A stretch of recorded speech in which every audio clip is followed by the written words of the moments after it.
தமிழகத்தில் வடகிழக்கு பருவமழை தீவிரமாக உள்ளது என வானிலை ஆய்வு மையம் தெரிவித்துள்ளது. தொடர்பான கூடுதல் விவரங்களோடு இணைகிறார் நமது செய்தியாளர் வெங்கட்ரமணன். வணக்கம் வெங்கட்ரமணன். வணக்கம். தமிழகத்தில் வடகிழக்கு பருவமழை இன்றைய தினம் தொடங்கி இருக்கக்கூடிய சூழ்நிலையில வடகிழக்கு பருவமழை தமிழகத்தில் தீவிரமாக இருக்கிறது என சென்னை வானிலை ஆய்வு மையம் தெரிவித்துள்ளது.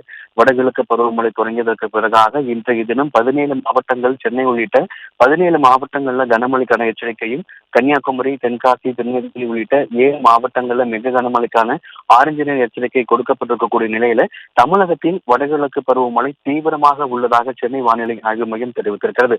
நேற்றைய தினம் கடலோர தமிழகம் மற்றும் அதனை ஒட்டிய குமரிக்கடல் பகுதியில் நிலவி வந்த வளிமண்டல கீழடுக்கு சுழற்சி இன்றைய தினம் அதே பகுதியில் நிலவி வருகிறது. அது மட்டுமல்லாமல் தென்கிழக்கு அரபிக்கடல் மற்றும் அதனை ஒட்டிய லட்சத்தீவு பகுதிகளின் மேல் நிலவிய வளிமண்டல மேலடுக்கு சுழற்சி இன்றைய தினமும் அதே பகுதியில் நிலவி வருகிறது.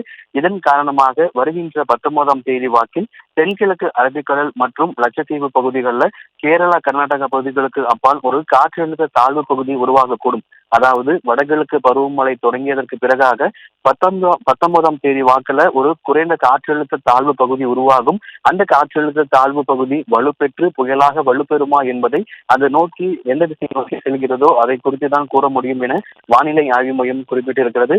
இன்றைய தினம் தமிழ்நாடு, கேரளா, புதுவை, காரைக்கால் ஆகிய பகுதிகளில் தொடங்கிய வடகிழக்கு பருவமழை தமிழகத்தில் தீவிரமாக இருப்பதாக சென்னை வானிலை ஆய்வு மையம் தெரிவித்துள்ளது.